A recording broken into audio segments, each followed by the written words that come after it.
Aynı tuvaleme sakal koyuverdim daha dedim önkü al karşımadan ha ne molla olup var ya. Bunu mescide imam belliyeler. Mescitte vakit netiğe dedi oturun. Mescide gelenizde orsu çok ürlemen. Küllüğü nedir diye oturka.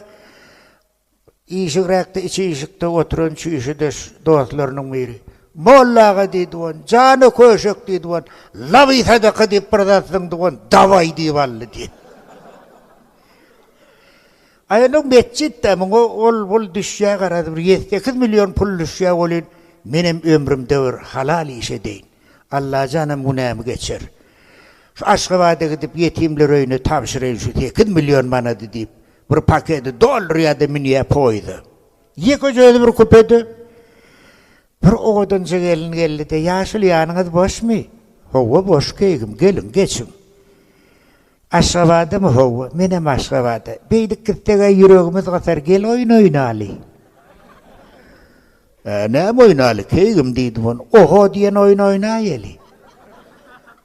Bak ben bilem yok da. Öğretir'n hedir. Na angrayınıza bakın. Ben arkanızı ipamda bärin bakay. Bolya keykim deyip angrasına baktı olun.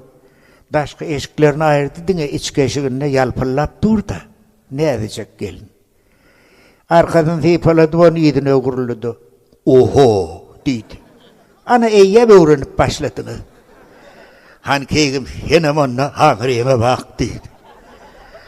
Ya şuladım bırak koyuna bakmalık başka ne hem olsun onu. Sapırdı da ne bärin bakay deydi. Oho. Hay bolmadı ya şöyle yine angrayına bak deydi. Yine angrasına baktı. Yine ben arkan tipinsem karasın kulağım dık gözüm yum deydi diye. Bak yum kulağım kerrekti kılan yallip onu da dıktı diye kulağını gözüm yum deydi. Vakti bile tipanak. Ay keykim ben üşecek bolyan tipa var deyip. Ay yuvaşları deyine seyretti oğlum. Yankı gelin yok. Pulum yok. Eşiğim yok. Oho. Ne istem kemin deyip şu kapıyı açıp ışıklayadı. Hiç tanışmış geçmedim ki. Bu duruşuma ben neydi başka vada varıp düşörün deyip. Ağır gördü onu bir iki tane Arap geliyor diye. Deninden geçirdi yankı Arapları. Ağ eşik, ağ telleli. Kapıyı şakır şukur yaptı da prastiğinin bir yerine bir yılına kuşadı, bir yerine bir yerine attı. Nağlı çıkanım kelletine tarattı. Yankılan yerine düşüvert diye. Hey tanışmış duşmadım kadim.